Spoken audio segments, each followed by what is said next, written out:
karena akan ada lagi yang namanya pandemi treaty. Ya, saya baru pulang dari rapat diskusi mengenai WHO pandemi treaty. Itu yang lagi rame di media Ya, sosial. karena banyak yang tidak sadar.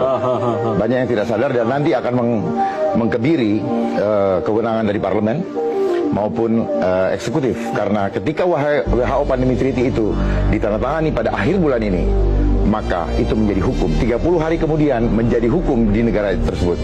Ini adalah cara agenda asing yang terselubung untuk mengambil alih kedaulatan negara sekaligus mengancam keselamatan rakyat, dan mereka menggunakan isu COVID-19 yang lalu sebagai alasan kenapa kita harus mengadakan perjanjian treaty yang harus disepakati oleh seluruh dunia.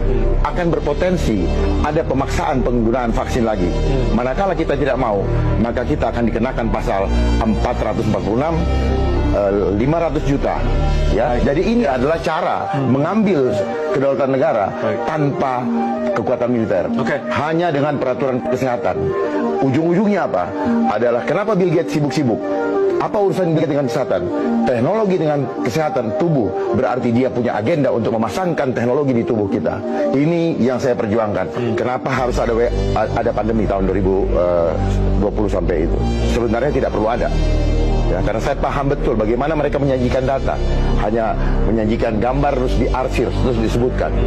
Ya, nggak, biar Bapak paham dulu. Mau cari yang benar apa hanya sekedar acara? Ya, saya bisa challenge.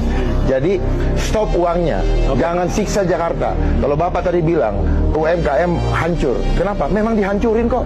Alasannya salus populi, suprema lex esto, keselamatan rakyat adalah hukum tertinggi. Itu hanya iming-iming, Pak. Tetapi tujuannya jangan rakyat bisa hidup dengan layak.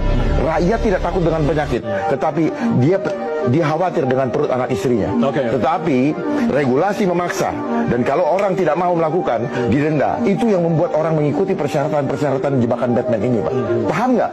Bahwa persoalan yang akan terjadi ke depan sudah ada agendanya. Tahun 2025 akan dilaksanakan namanya apa? Sistem digital di seluruh aspek kehidupan, termasuk akan memasang chip di tubuh kita. Ya, perpindahan kepada IKN itu ada agenda global juga. Jangan dipikir sekedar berpindah ke sana. Enggak.